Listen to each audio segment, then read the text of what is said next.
Nina, Data Director of Partnerships at Sidewalker Daily, and for this video, we are going to talk about press trip etiquette. Now, I did another video that was like a huge mumble jumble on all things press trip, but this video is more for etiquette, right? So we're going to talk about before the trip, during, and after. What are some etiquette things that you should be aware of? First of all, be prepared. You need to know what is being covered on your press trip so that you can get organized and bring anything that you need to the trip to make your content, as successful as possible, whether it's props. Take some time to consider what type of things you're doing or what you want to shoot so that you can be as prepared as possible. 2, be accommodating. There are people that are working really hard, like myself, to make this trip possible for you guys. So if you can and when you can, try to be as accommodating as possible, within reason, of course.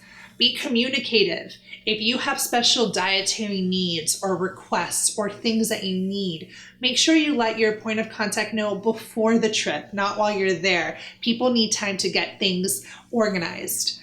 Be honorable. If you can't go for whatever reason or something happens, you need to let your point of contact know immediately, especially if tickets were bought beforehand. If flights were bought, that may be something that you will be responsible for, because once tickets are purchased, it depends on your letter of agreement, but it's usually a really big no-no, of course, unless something like super extreme happened. But that's kind of what I mean by being honorable, is like letting people know upfront when especially if you also have like a sponsor that's coming with you. Don't try to be sneaky or any of that stuff. So on the trip, be respectful. You are on a press trip. This is a working trip. So that means no nudity, no craziness. You're there as an ambassador almost, because you're there to represent the brand. So make sure that you are doing so. Be easygoing. There's on group trips, there's like a lot of people and there's things happening. The more easygoing you are, the more flexible you can be. Again, within reason, because I know you need to get your shot. It's something that will help you not only stand out, but it kind of like makes people want to work with you. Easygoing people tend to be people like to work with them because they're not difficult and diva. So it's just something for you to consider. Be gracious, whether it's housekeeping or your driver or whoever it is, always say please and thank you. Just so that the tour operators on a lot of the trips I work with, they report everything back to the client, everything. And that even goes for something as small as manners. So being gracious to your host and treating them, again, with respect will go a long way on being, on the trip.